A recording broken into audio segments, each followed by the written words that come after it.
I'm going to kick it off. So today we're going to talk about the GRC Agentic AI Roadmap. So obviously there's a lot of hype around AI, a lot of hype around Agentic AI.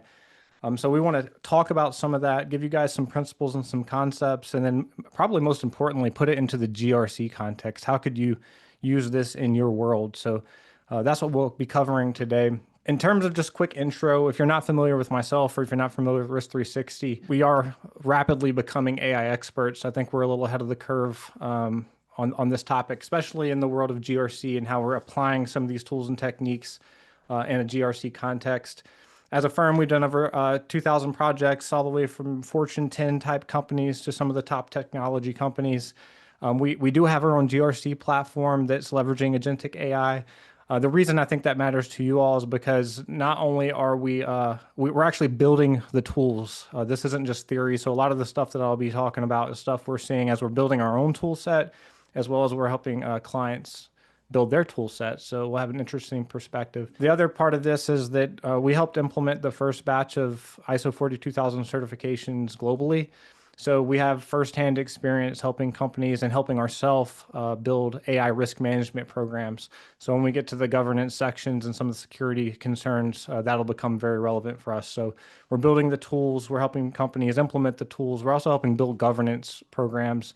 So I'll do my best to stray away from theory and just talk real world practicalities as we go through this. Also, quick shout out.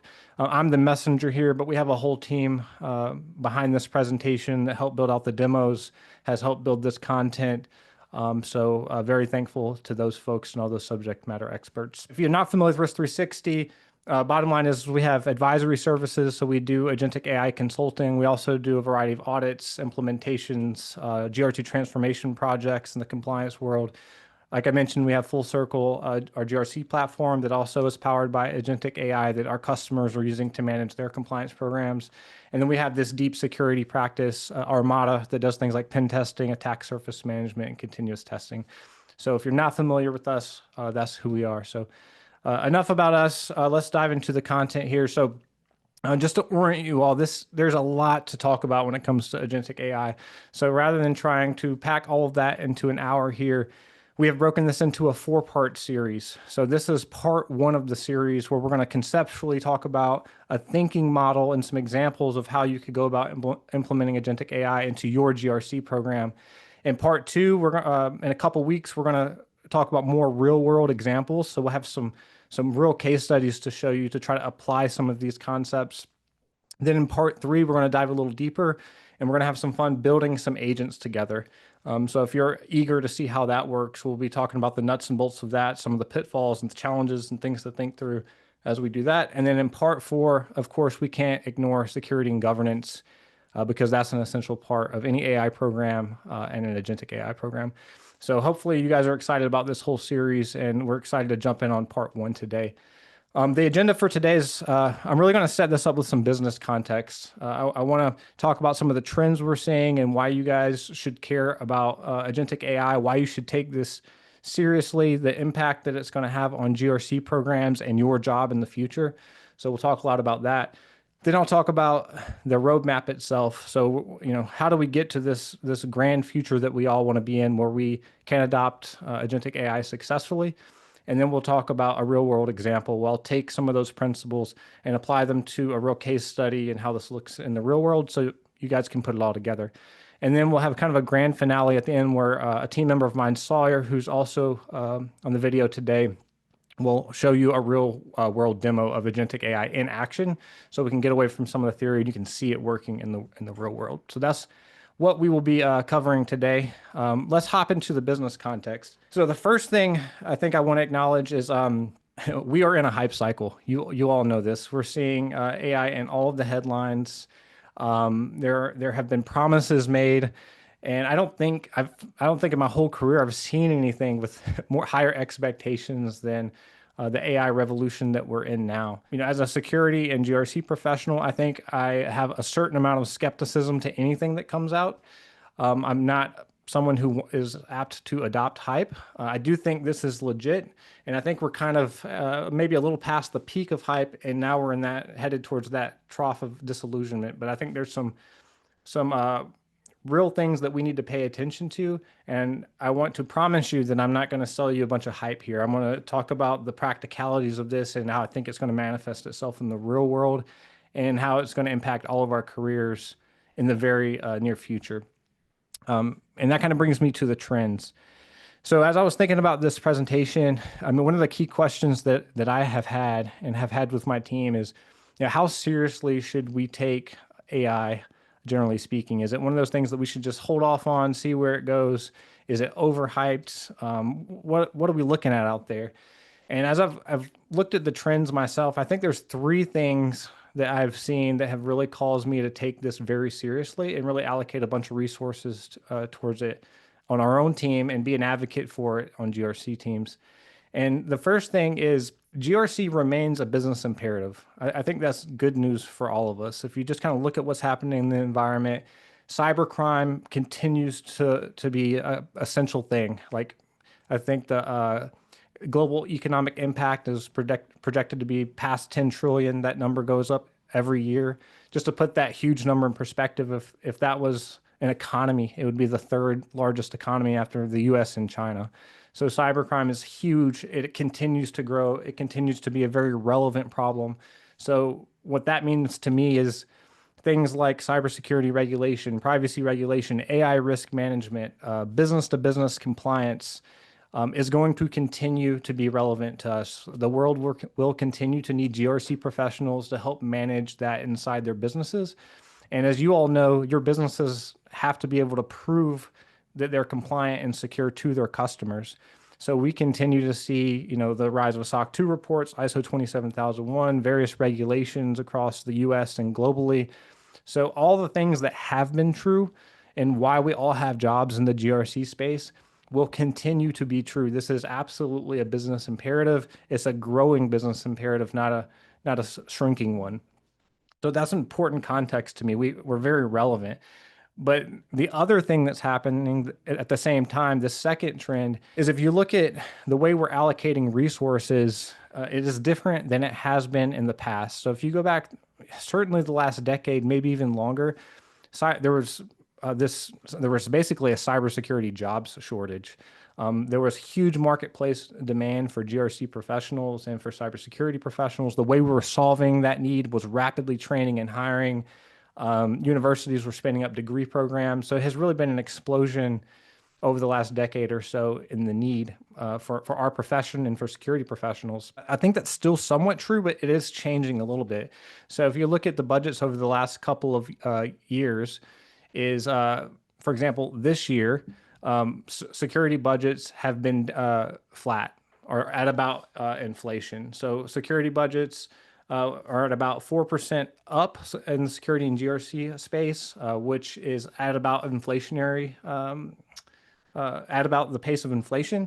Whereas I think even a couple of years ago, they were 8 or 10%. So but at the same time, we're getting more regulations. We have more needs. And we've seen headcount reductions. So there's been about 650,000 tech layoffs. Not obviously, those aren't all centered around security and GRC, but some of them have been.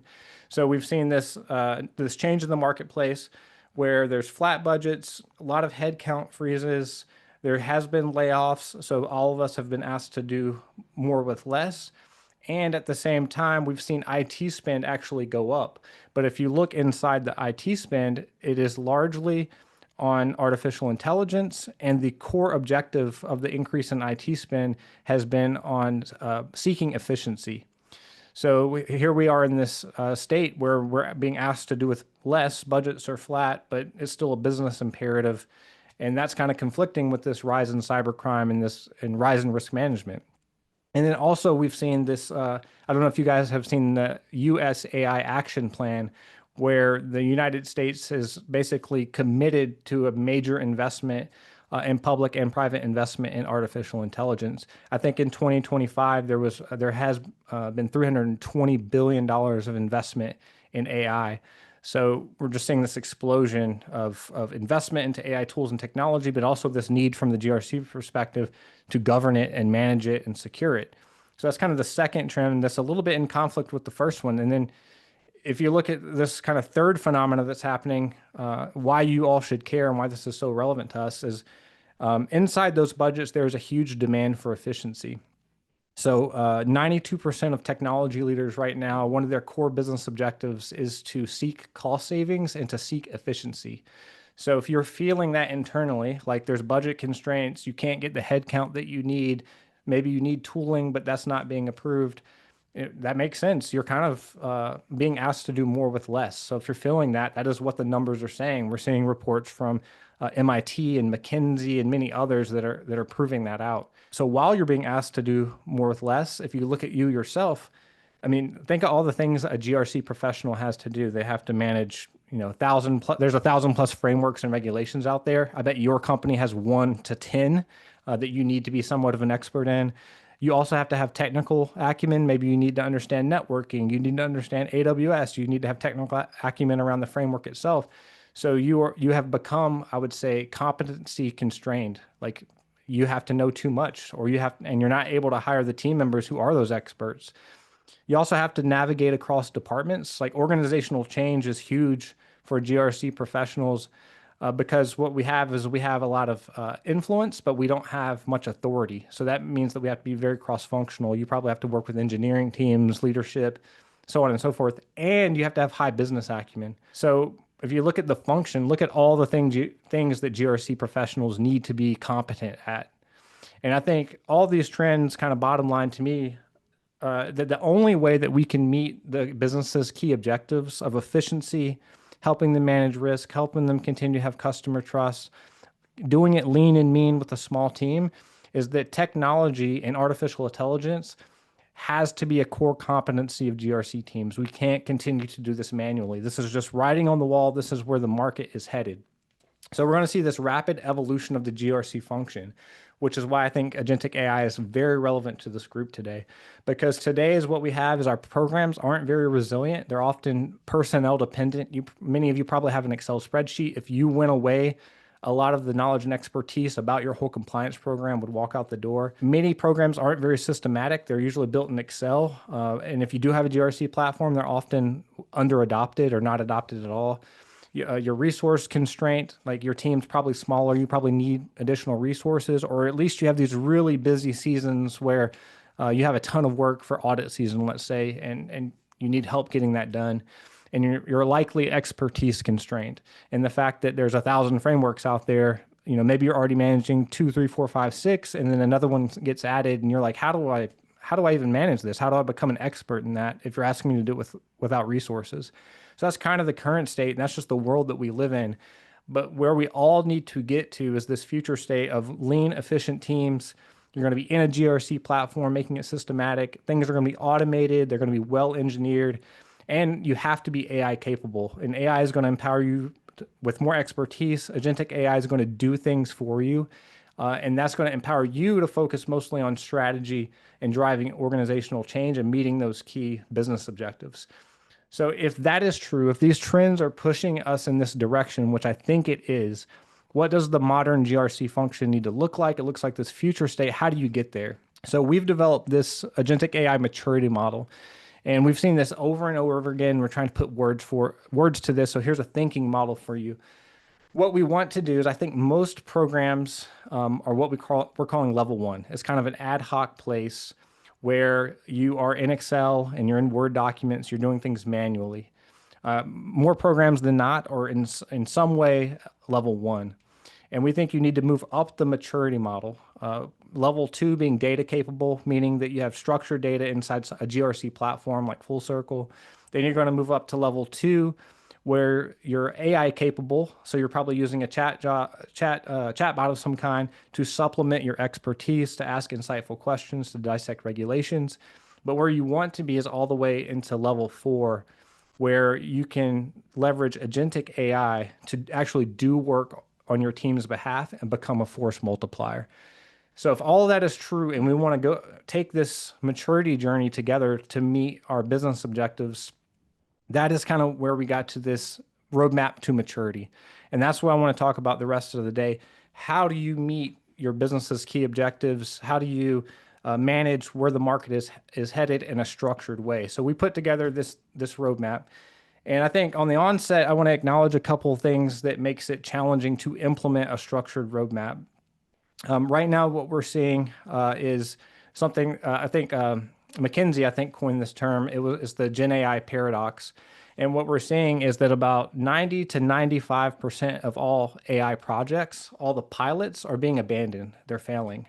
So I'm about to go down this path of asking you to try to adopt Gen AI and Agentic AI while acknowledging that 90 to 95% of them failed during the pilot stage. So why is that? We'll talk about that. I think that you need well-designed systems. We're going from this place of like generalist, where there's these agentic AI generalists, where we're moving to this niche space where, for example, Verse 360, who is a GRC specific company, we've been in the role, we understand it intimately, can now design systems that would solve your problems using agentic AI. So I think that's going to help. I think we're also acknowledging the organizational change element of this. You have to operate cross-functionally. And the bottom line to all that is if you want to undergo this roadmap, you need a structured approach to do that. Do not expect a button click. And that structured approach is what we'll talk through. So the way that we have seen this work is in these 4 stages. And first, you start off with planning. We'll talk all about this. This is kind of stakeholder alignment, setting key objectives. Then you prioritize which use cases that have the highest ROI so you can slowly start adopting agentic AI. Then based on those priorities, you design and build those limited use cases. Then you deploy them and maintain them over time. And then, of course, you have to govern all of that as we go. So I'm going to talk you through this use case, but instead of trying to explain it abstractly, we're going to jump into a specific case study and talk about how we have done this with clients and what this looks like in practice. Using a real world example, of course, I've changed the names and the details here for the purposes of the case study here, but this will help us practically think through how you would implement agentic AI. So in our case study, to kind of set this up, Alt Credit IT. So what they do is we had a customer that basically did alternate credit scoring for banks. So if you go to get a mortgage, maybe you use a traditional credit score like Equifax or Experian, but sometimes those don't make sense. For example, maybe you're an entrepreneur that filed bankruptcy, so you have a really bad credit score, but you have great cash flow. So you're actually eligible for a loan, but your credit score wouldn't indicate as such. So this whole ecosystem of alternate credit scoring for use cases like that have become an important phenomena where they take many data sets, use AI to produce that score, and then a bank could lend to you even though your credit score is bad. Alt Credit IT's primary customer is big banks. So, the big global banks, the big national banks are white labeling Alt Credit's tool to produce credit scores on their behalf so they can lend. They have about 2,600 employees. They have a really robust compliance program. As you can imagine, working with banks, they have to do SOC 2, ISO 27001, 42001, and PCI. They have 3 different audit seasons. SOC, ISO, and PCI are the 3 different audit seasons. Because they have so many compliance frameworks, they have 450 controls, and they have about 1,200 pieces of audit evidence that they have to provide each year. And then to gather that audit evidence, they have about 60 stakeholders that they have to reach out to get screenshots, to get tickets, all the things you have to do for audits. And their current GRC team is 4 people. It was 8 people, but due to budget constraints, they're only 4 currently. So as you can imagine, they're pretty lean. So this is indicative of a real client. So this is how it looks. So where they are today, Alt Credit IT, they have about 2 full-time employees dedicated to audits. That's about 3,000 hours a year. And you guys can all empathize with this. So managing audits, their primary job is reaching out to stakeholders, asking them to provide evidence, explaining controls. The stakeholder provides the piece of evidence. It's often the wrong thing, so they have to go back and forth, burning political capital with busy engineers to get something for an audit. Their team feels like it's very low value add, but they have to do it to get through the audit. So it is a business requirement. It's very labor intensive, a lot of explaining along the way, a lot of toilsome work. I'm sure many of you are in that seat or you have team members that currently sit in that seat. So what they want to do is they want to basically double their team with AI agents. They have a mandate from leadership to reduce cost and gain efficiency. They have a mandate from leadership to try to figure out how to use AI. So they've set this goal to save 1,000 hours. And they want to help the impacted stakeholders like engineers save 2,000 hours, so up to 3,000 hours. And they're totally expecting more requirements like GDPR, CMMC, FedRAMP to have to add on to the program. So that's their mission. So we're going to use our roadmap to talk about how Alt Credit IT was able to do that. So first of all, planning. Like I know this is going to sound a lot like standard project management, and in many ways it is, but I want to highlight this because this is often the step we see really crush projects and why I think the AI paradox exists. So one of the key challenges that Alt Credit IT has to do is because they're a GRC team and they have to collaborate with so many stakeholders like the engineering team, like HR, like leadership, to implement agentic AI, they have to collaborate with them and they have to have a shared vision with them. So inventorying stakeholders, thinking about organizational change, defining clear objectives, and getting on the same page about those objectives with everyone. So everyone's nodding their head and all joint in their mission is mission critical for them. And they have to have this communication plan so that they can stay on the same page as they implement agentic AI.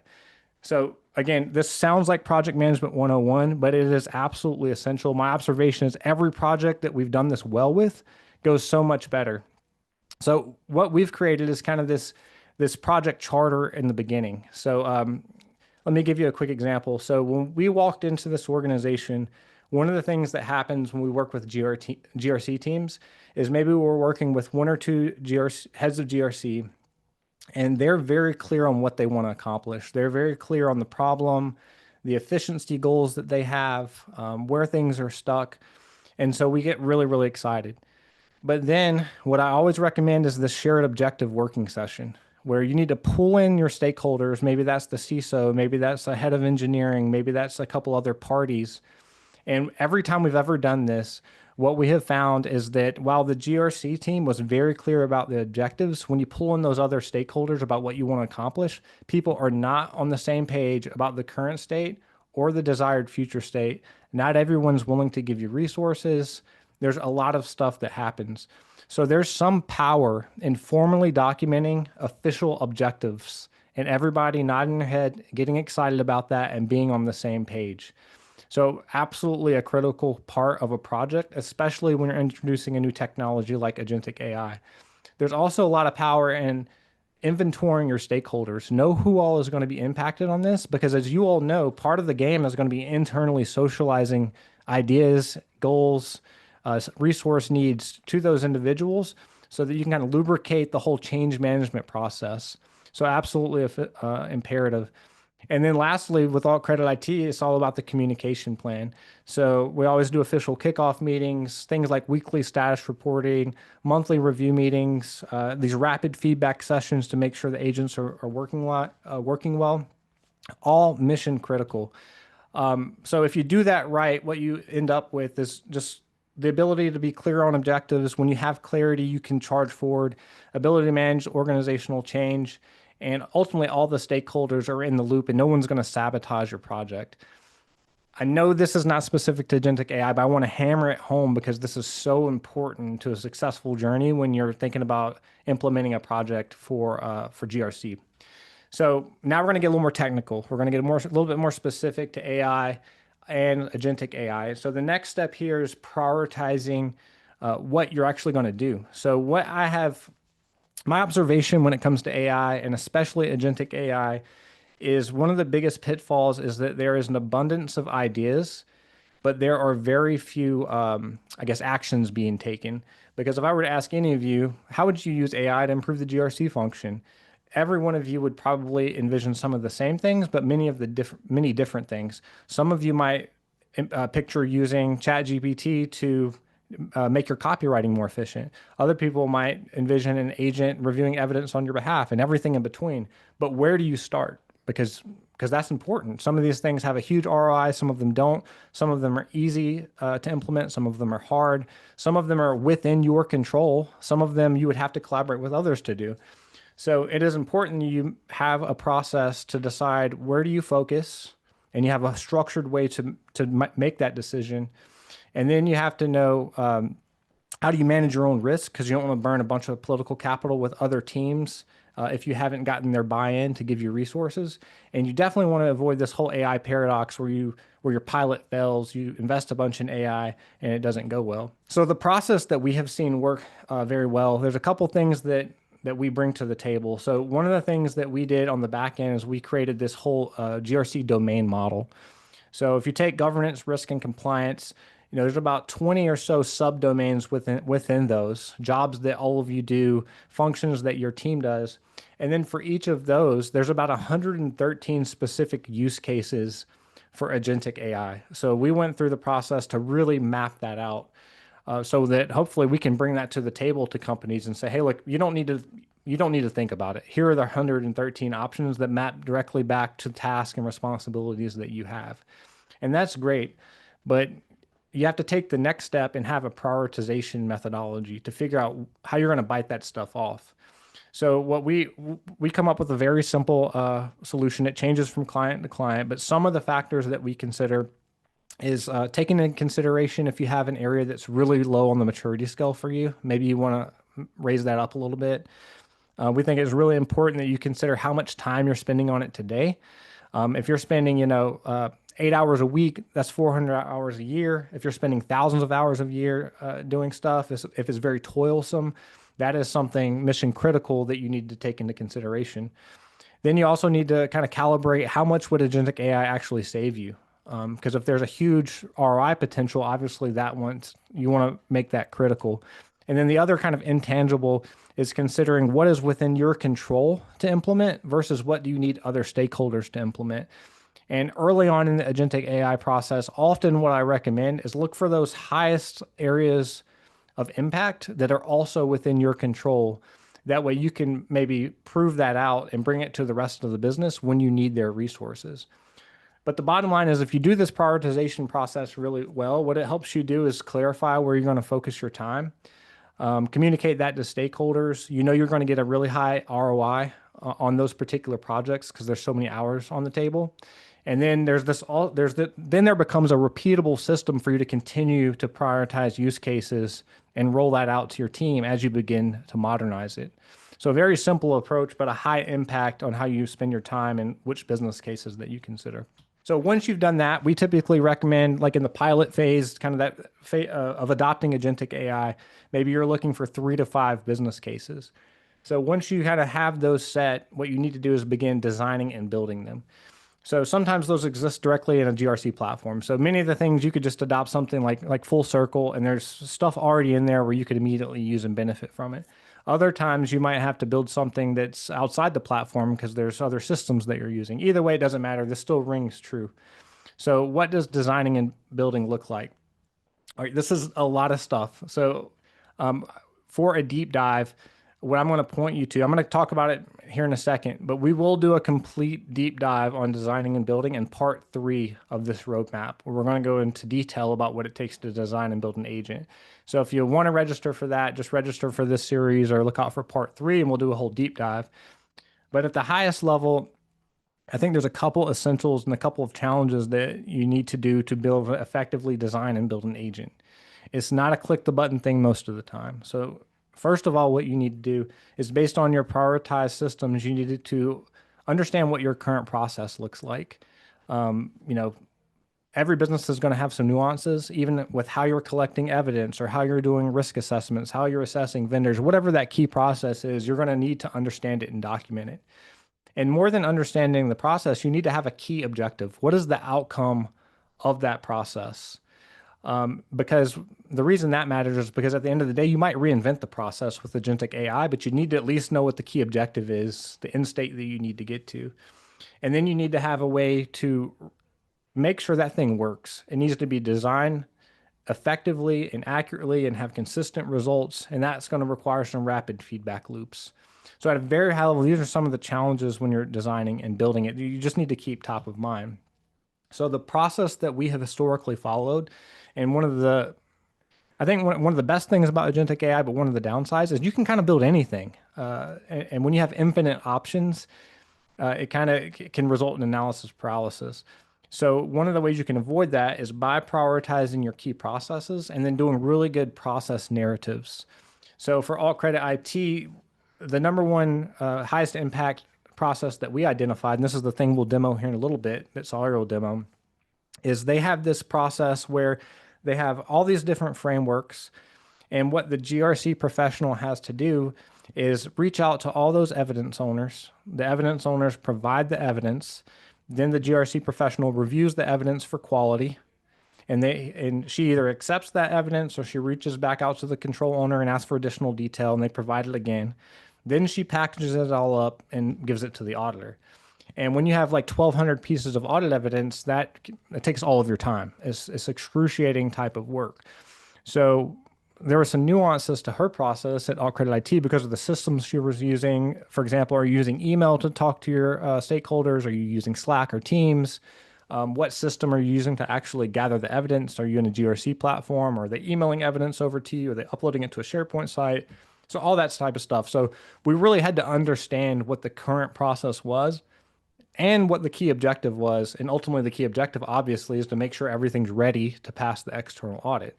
So by mapping out a detailed process narrative and understanding the key objective at the end, we were able to build that continuous testing agent, the continuous review of evidence agent that interacts with the evidence stakeholders. Sawyer is going to do a live demo of this exact thing at the end to show you what this ends up looking like. But the way we got there was through the detailed process narratives, the rapid feedback sessions, the rapid testing, and being able to design that into the system in a really effective way. And if you do that well, you're going to have an agent that meets your key objectives really, really well.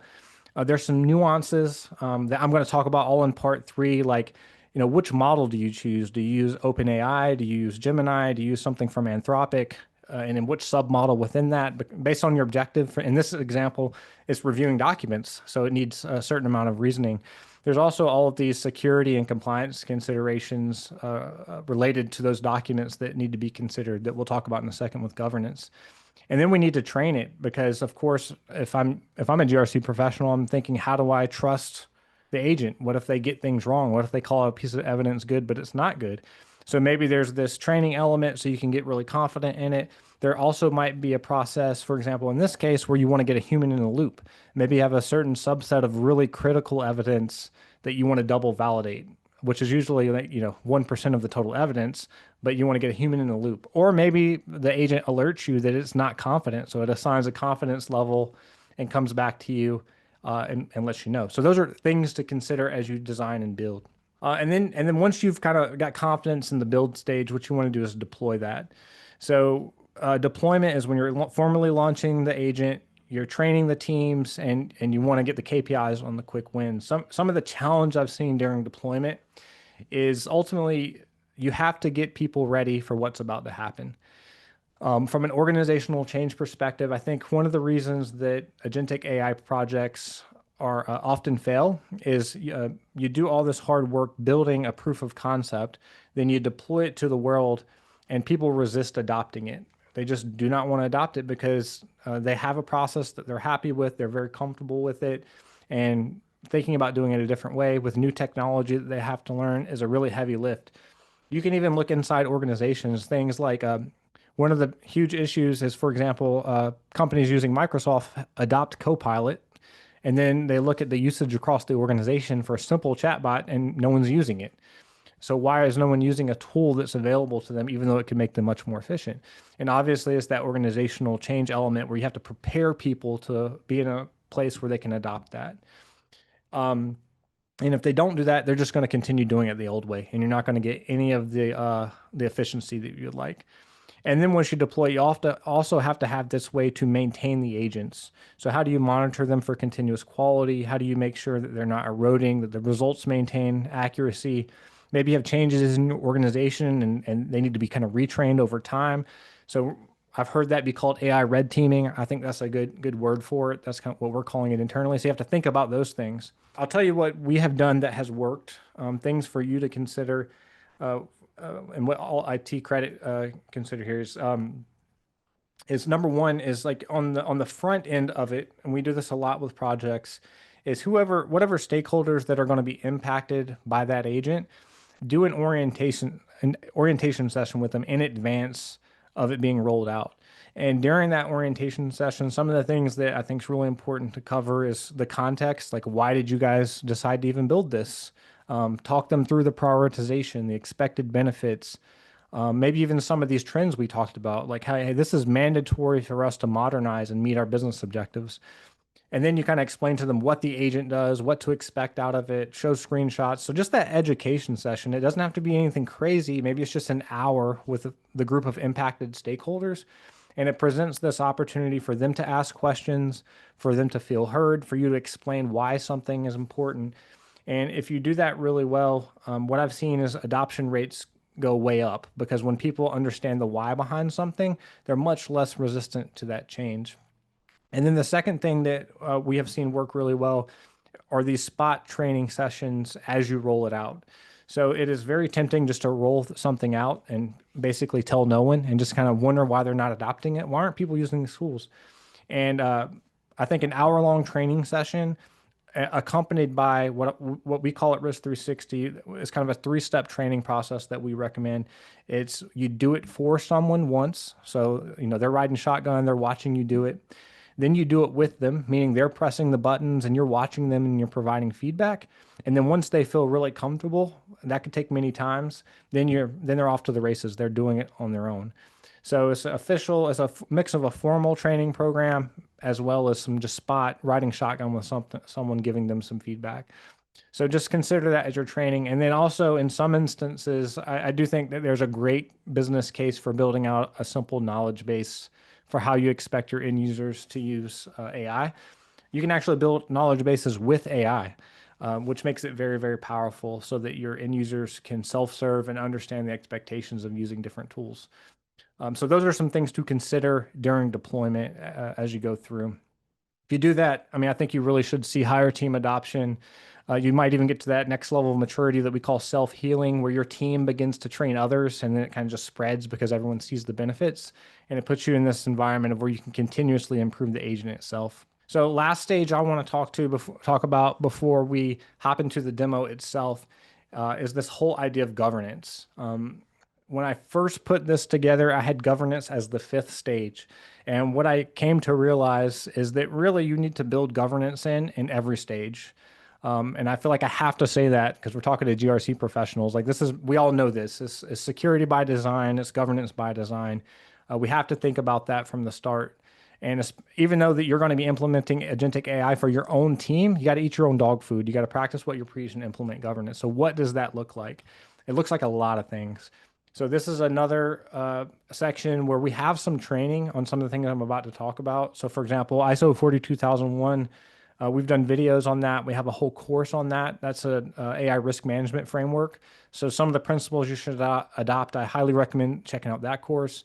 Also in part 4 of this series, we're going to talk a lot about security and governance because there are, 10 or 20 critical, I would say, things to consider as you're building a program and as you're building agentic AI that you want to consider, and you can ask those questions.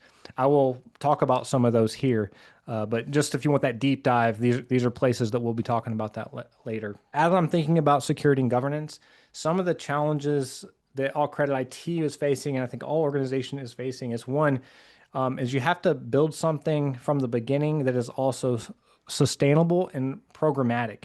I think 42001, for example, fits the bill here. I think maybe the NIST AI risk management framework might fit the bill, but conceptually, you have to have a way to get leadership buy-in and manage and govern this thing. I also think you have to think of a way to continuously monitor and improve your agents. And the more agents you have, the more important that becomes. I feel like for most of us, that's the black box. Like, how do you actually monitor these agents? I think the good news is there are some great tools out there that will show you in part 4 of this that are built into the tools that you're already using that provide a ton of control for accuracy and trust and reliability and inputs and outputs that I'm eager to show you guys that will help you continuously refine and monitor your program. And then the last thing I'm thinking about is just this whole third-party risk management ecosystem. You have orchestration tools, you have your language models. There's all these questions about can you trust them? And you need to think about all of that as you go. Those are critical things. So the way this looks to me is there's kind of two ways we need to start thinking about security and governance, and we'll cover this at depth in part 4. But at a high level, there's kind of the leadership and governance element of it, and to me, that looks like something like 42001, where I'm thinking about getting leadership buy-in. I'm thinking about doing risk assessments, AI impact assessments. I'm thinking about my policies and corporate controls. I'm thinking about things like continuous improvement and internal audits, the whole management system of something like ISO 42001. Those are things that we're all very familiar with as GRC professionals. You want to put that in place in your agentic AI program. Then there's this whole technical side of it where maybe you want to control inputs and outputs. For example, you don't want people putting bad data in, and maybe there's certain types of results, like inappropriate results, that you just want to outright ban it. So you don't want to be able to put in maybe healthcare data on an individual. And you definitely don't want it returning healthcare data on an individual. Maybe you want to ban credit card numbers. You also want to have this process to monitor results. Like, how do you have any kind of assurance that you're getting consistent, accurate results? So all that stuff you can build into the agent itself fairly easily, and that's rapidly growing all the time in terms of the capability. So I think you need to think about both, and we're eager to dive into all of this in part 4 because it is its own session. It'll take many hours, but we'll give you an hour to cover as much as we can in part 4. So I am thinking about governance the whole time. And if you do that well, I think ultimately you're going to end up with leadership oversight. You're going to be able to balance, important phenomena is you have to balance risk with seizing this opportunity. It's really not an option to do nothing. That presents its own set of risk, right? You have a business requirement. You can't just not adopt AI at all. I don't think that's an option at this point. So you have to balance managing your risk with the speed and the ability to seize the opportunity. And also, you have to prove trust and assurance. For you internally, that might be to your own internal stakeholders, but as an organization, how do you prove it out? Do you get certifications? Do you do internal audits? Do you do AI red teaming? So all that stuff to think about. And I think if you govern your program well, you can find a right size fit where security and governance is kind of built in and still allows you to move really, really quickly. So that is the framework. That is obviously very conceptual, but I wanted to provide that whole framework as a thinking model so that as you approach this problem or we approach the rest of the series, you can bucket your work in those areas and consider how you can get this job done in a structured way and avoid many of those pitfalls that we talked about. What I want to do now is paint a clear vision for all of you, because maybe you don't have a vision for exactly what agentic AI even looks like in practice. At this point, we've all looked at ChatGPT and Copilot, but you probably haven't seen many agents in action. So I want to show you what that could look like. And to set this up a little bit, using our case study here, one of the biggest burdens of GRC teams is collecting and reviewing that evidence for audits. We talked a little bit about this earlier. They're chasing down all the evidence from the different stakeholders. Sometimes they provide wrong evidence, so there's this loop of reviewing and providing feedback. You have to do it. It's mission critical because you got to pass your audits. It's not something you can skip. You're probably experiencing some fatigue because you're continuously explaining to the stakeholders what good looks like. It also requires this kind of you have to have a certain amount of subject matter expertise. I know all of you, I've certainly felt this. You're talking to an engineer about something that is very, very technical, or an IT admin. They clearly know a lot more than you, but you need to be somewhat of a subject matter expert to provide guidance on what they can give you. So that kind of presents an asymmetry to you. And then you need, broad expertise. So all these problems in terms of effort, the expertise that you need, the political capital that you're burning is a major challenge. You're burning thousands of hours. So Sawyer's going to switch over, share his screen here, and we're going to talk you through, like, here's an example of that in practice, what an agent can look like. So Sawyer's our practice leader for AI here at Risk 360. So Sawyer, I'll hand it over to you, please. Hello, everyone. Thank you for your time today. Very excited to show you what we've got. So bear with me. Christian set this up pretty well, right? Imagine you're in the shoes of a GRC professional, which should be easy because most of you are, and you have a list of controls that you need to make sure are ready to pass audit. You've been wrapped up with all kinds of different things. You've been doing risk assessments. You've been learning about some new frameworks. You've been answering questionnaires that have come in from sales. You've done some vendor due diligence. And all the while you've been doing that, your control owners have submitted all of their evidence, which is fantastic, right? This is a place where you'd expect to be excited. But most of you know that just because evidence has come in doesn't mean that it's ready to be audited. And so your job to make sure that you are ready for that external audit that's coming up is to review this evidence. So you've got some things in here. Maybe you've got an ISMS policy or an IMS. You've got some background checks. Maybe you've got some EU specific laws you need to follow for background checks and candidate screening.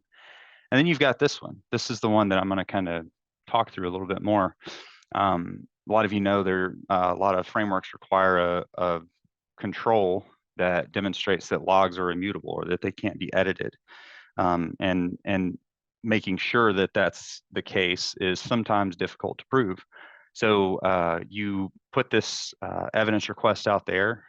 Sawyer, the owner of this evidence request, provided you with this. So if you're like me, you look at this and you go, great, I don't know if this answers the question or not. And so you're sort of in this position where you can either go back to Sawyer, and like Christian alluded to, Sawyer knows his domain very well. He's very busy.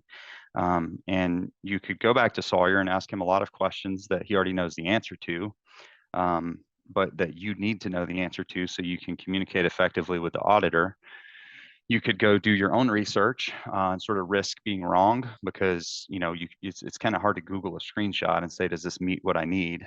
Maybe you're using AI like a chat agent or something, which could be great, might be able to help you there. Or what we want to propose is you leverage Full Circle and the AI that we're building. So what I'm about to show you is going to become generally available very soon. So you could come into the controls module where you have all your controls. I'll just click into one really quick. So you see the control here. There's no findings against it. There's really nothing. There's some periodicity set. There's a start date. There's some ownership, but you don't know if it's implemented. Don't know if it's operational. There's no commentary on it. There's no findings. There's really nothing going on with this just yet because you haven't gotten to that point in the process. So typically you're looking at least a full day or two of work to get through these handful of controls. And for my screen right now, it's not very intimidating. There's just 4 controls to look at, but we all know that's not reality, right? We're typically looking at 100, 200, 300 controls. And so again, you could spend the time, manually click through these things and figure out if they meet the mark or not, or you can select all of your controls, click test. What this is doing is it's sending it off to the AI agent that we built. It's evaluating all of the evidence against the control language and it's determining a result. And so you can see it came back, and what we have is 2 gaps. So we've got a couple of controls. Kristen's always great. She knows exactly what she's doing and she's provided exactly what we need, and the AI agrees. Sawyer, on the other hand, because he's so busy, he gave us a couple of things that are sort of half answers. So what we can do now is maybe we want to filter, because again, you're going to have hundreds of these. You can say, I want to look at the ones that are all gaps. So you can filter down on your list. And then from here, you can click in and see what's going on. So what the AI did is it evaluated the actual evidence against the control language. It came back, it knows that Sawyer's the evidence owner, so it added a comment in Full Circle and tagged Sawyer. So we have communication preferences you can set in the settings. So Sawyer would get a Slack message because that's what he has set up to be notified of things in Full Circle. In the comments, you can see that there's a potential gap identified. So this evidence shows successful cryptographic verification, which is great. It's a strong form of protection. However, it doesn't show any information about the access controls in place to prevent unauthorized access to the logs themselves and the configuration files. Furthermore, it knows that this is an issue for your upcoming audit. So it went ahead and did the work for you and created a finding. It assigned Sawyer, because he's the evidence owner, to this finding. So this is where you can find some more formal language. And this agent in particular that's doing the finding writing is trained by us. We do audits all the time. We know a lot of sort of secret sauce around how to prompt these things to respond to you as an auditor would. And so it's written the formal finding itself. It's given you the associated risk of what not having this control in an operational state means, and it's provided some very detailed remediation guidance. So it's telling Sawyer, hey, you need to go provide documented access lists or equivalent evidence showing that only properly authorized individuals can access this. And so Sawyer now has exactly what he needs to go follow up and do this. Or I, trying to manage the controls, now have a very good follow-up to go back to Sawyer with. We don't have to waste time doing reasoning that AI can do for us. And so this is a really important concept because, this stuff, I know a lot of people are scared this stuff's going to replace them, but it's really not. I mean, the AI doesn't know, for instance, exactly what your deadlines are. It doesn't know the projects you're running. It can't tell Sawyer when this is due. So you need to come in here and tell Sawyer, look, this is due by Friday because the audit is on Monday, right? So you can still do the things that you're required to do, but you can do it at a much higher volume. So those advanced human reasoning tasks are safe with you, but the things that could be done by AI can now be done by AI. And this is just one example. We can build orchestrations and frameworks. We've got an orchestration partner area I want to give a shout out to that's been awesome to work with. That's helped us through a lot of this stuff. But we can do all kinds of things. So just testing controls is step one. In the future, we're going to be able to do a whole lot more stuff. Be able to gather evidence for you, be able to write risks for you to consider, be able to help you think about risk scoring, all of the things that we know AI can reason through. So hopefully this has been illustrative and informative to you, and it gives you an idea of where we're headed with not just Full Circle, but really as an industry. Because I think whether you're using Full Circle and Risk 360 or not, this type of functionality is coming fast. And it's something that, to Christian's point earlier, we're all going to have to embrace in order to protect our industry and our jobs and our companies. So what excites me is I think what AI is going to, if we do a good job as GRC professionals adopting AI and upskilling ourselves, people can focus on the most strategic and the most strategic and the people side of the business. So as GRC professionals, a lot of what we need to be spending our time is thinking about what's next, what's strategic for the business, or how do I build relationships with all of those teams. But instead, what we spend our time doing is toilsome work like reviewing evidence ahead of an audit. So I think it will really give us all the ability to level up. So that's what I'm excited about. Just as a quick recap, this is part one. Up next is part two, where we're going to cover in more depth some of the real world use cases. Part three, we're going to talk about actually building an AI agent so you can upskill and figure out how to do that. And then we'll talk about security and governance in part four. If you need help, we're here to help you guys. We have a platform we just showed you, Full Circle, who can do all sorts of cool things with agentic AI. We also offer agentic AI consulting if your company is interested in kind of following this roadmap and implementing AI yourself. So we're happy to help. Does Risk 360 provide tools where I can upload an SSP, do an automated mock assessment, and get plan of action and milestones? So the answer is yes, we could build something like that. It sounds like you're describing probably FedRAMP or maybe CMMC, maybe you're running a NIST program. The answer is yes, it has to be built, something we can certainly help with. What do you think about taking risk management out of GRC, since risk management also covers governance, compliance, operations, and business continuity? My gut reaction is I don't like the idea. I think it's kind of integrated into the function. Ideally, I know a lot of us spend our time on compliance, at the end of the day, but we need to be making all decisions with risk in mind, and that should kind of drive our business objectives and how we structure the organization and how we govern it. So I don't know exactly what that would look like and how you could take risk out of the equation there and make that as a separate function. I do think that over time, as agentic AI becomes more and more powerful, you might see the compliance piece of it, which is probably an outsized amount of the effort today, slowly shrink and become less and less of the effort that we have. And obviously, that's what you want to do. You want to focus more on governance and risk, which is those business objectives I've talked about, and governing and oversight that I've talked about. So I don't think you take it out. I think compliance just becomes less of how you spend your time because of technology. Where can we find prompt database for risk assessment with RAG on-prem? Are there any verified resources of that kind? This is the stuff that companies are spending time creating right now. And, I wouldn't expect to, I'm sure there's some guidance out there. You could probably read through some forums and get some good ideas from people. But that's one of the things that we're well positioned to do, is create those types of prompting, the types of prompting that's going to be needed to accurately and relevantly within your context analyze risk and perform risk assessment activities. What is the false approval rate for the AI agent against provided control artifacts? Yeah, That's a guys. great question. I mean, so it's definitely not 100% all the time, right? Like there's certainly things that come back that require your attention. So with these types of projects, we sort of start with a model, and we basically have the capability to run evaluations. We can run thousands of iterations of it. We can provide it data sets to train it that are all specific to you.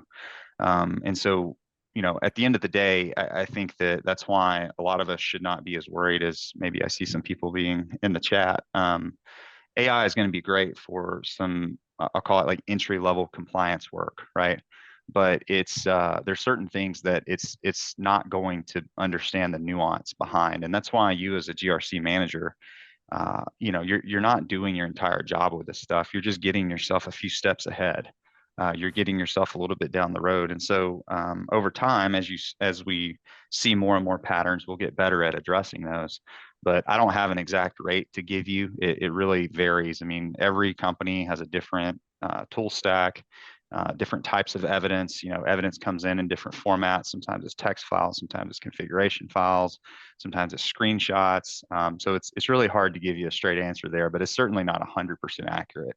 And we do have ways that we have designed to flag things that we believe that the AI will actually reason through and believe that you may need to take a look at because it has a low confidence threshold. There's also like you can design human in the loop features. Like Mm-hmm. one example is maybe you have this set of really high risk evidence that you've Mm-hmm. identified, and you just want to build a step where AI will pre-validate it, but you always get a human in the loop. So you can consider those types of things too. Here it is. Is it safe to assume that the more structured your data, the better to add AI? What about where some of the data is in spreadsheets, SharePoint, and a GRC tool? I think on average, more structured is better, but it also depends on your use case and what you're trying to do.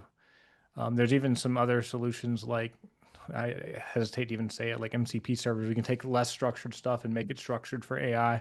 So I don't know if you have thoughts on this as well. There's a lot of best practices emerging around prompting. The models are very capable of taking unstructured data. I mean, if you've played with ChatGPT at all, you can throw a file in there and it does a pretty good job at analyzing it. But when you're depending on it for something like audit readiness, that's not good enough. And so we've gotten into a lot of these best practices around like JSON prompting, for example.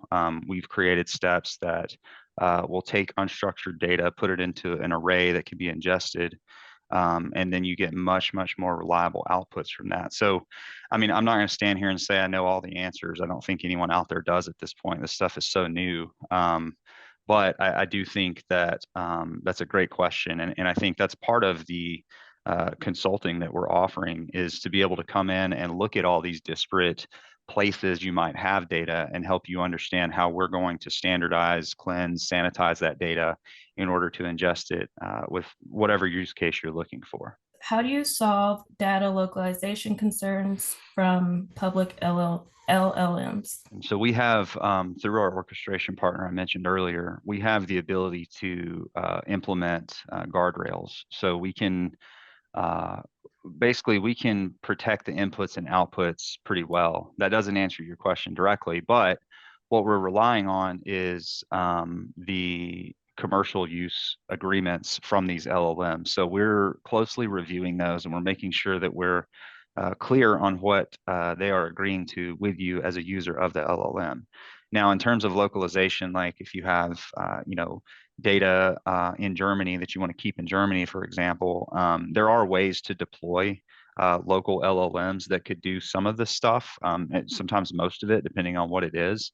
But it's very expensive. I'll put it that way. It's going to be very expensive to keep all that stuff local because one of the advantages of these LLMs is that they are able to reach out and do research on things like the internet, and they're able to do things like that. But the short answer is we have some mechanisms we can use to ensure that you are applying all of the AI governance levers you need to protect the data that may be getting processed by this stuff.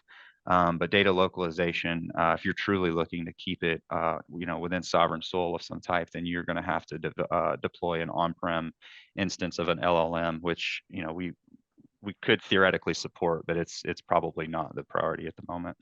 I think that same That applies to anything, by the way, like beyond this specific Right. use case. It's like there's this trade-off between like data localization versus maybe using a model that has access to everything. So that's like a risk management decision. Does it have to be local, or is the accuracy and the depth of the results more important? That's true beyond this particular use Yeah. case. Something to think about. I saw one last question I did want to answer, or I've got time for more too, but Marcin, I hope I'm pronouncing your name correctly. You said which is the best for GRC researching, ChatGPT, Gemini, Claude, or Grok? That's an excellent question. What you need to do is a little bit of research into the context windows and the max token counts that these different models have. So if you're looking for quick, just conversational information, you want it to maybe go out, do some research on the internet for you. ChatGPT is great. Grok is perfectly fine. Gemini and Claude are good as well. They're a little slower because they do deeper reasoning. But if you're trying to upload like heavy documentation that's going to take a lot of tokens to process and chunk and understand the context of, and you're looking for a robust answer, like give me an evidence request list for this new regulation that just came out. That stuff is going to take some pretty big context windows and a pretty big max token count. And most of them are going to require like a pro subscription of some type. And again, we would advise getting that commercial use license to be what governs how they use your data if you're going to do something like that for your company. But those are some metrics you should be looking at and thinking about for your use cases. The more that you need to ingest and gain context of, the bigger that max context window should be. The more you need it to output, the bigger that max token count should be. Considering GRC and the fact that we have to align all to business goals and objectives, would a tool that maps security KPIs and governance KPIs so that we are always aligned, I think by making sure the policies are uploaded on the tool and it is aware of our policies by itself and responds accordingly based on the level of maturity based on frameworks. So you're alluding to something that we're working very hard on, which is this idea of context-aware AI. So more to come on that. I'll hand it to Christian if he wants to elaborate. I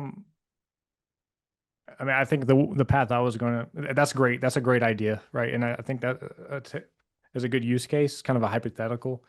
But also, it's like, I think it really comes down to prioritization. That's why we have that step. It's like, what do you want to do with agentic AI? Do you want to map to your business objectives and assure alignment and use AI to try to reason through that? Or do you want agentic AI to do things for you? Like, would you rather it take off some toil, take off some task off your plate, like reviewing evidence, or would you rather it try to apply the strategy around KPIs and stuff? I don't know the answer to that. I think it's different for different organizations, but my sense is the best use of the human is to think about the strategic stuff, think about the business objective alignment and the KPIs, and then let agentic AI take off all the toil, all the stuff you don't want to be doing that's labor intensive. So that's one way I would answer that question. How to choose a technology stack for building your GRC agents? Yeah, I mean, so this is, one of the things we say when we're just doing compliance advisory in general is, don't try to wrap your business around compliance, wrap compliance around your business. And this is no different. I would not go out and start making decisions about what types of tools your, technical teams need to be using so that you can leverage agentic AI.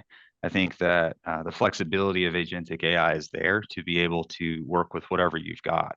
Now, there's certainly edge cases, right? There may be antiquated systems that are not going to hand you data in a very friendly way, and you may generally decide you need to move away from that. But I would bargain there's more on the table there than whether or not you can use agentic AI. So I wouldn't use this as a way to go evaluate your stack. I would think more about what am I having to do because of the stack I have to demonstrate compliance and security, privacy, AI governance to my stakeholders.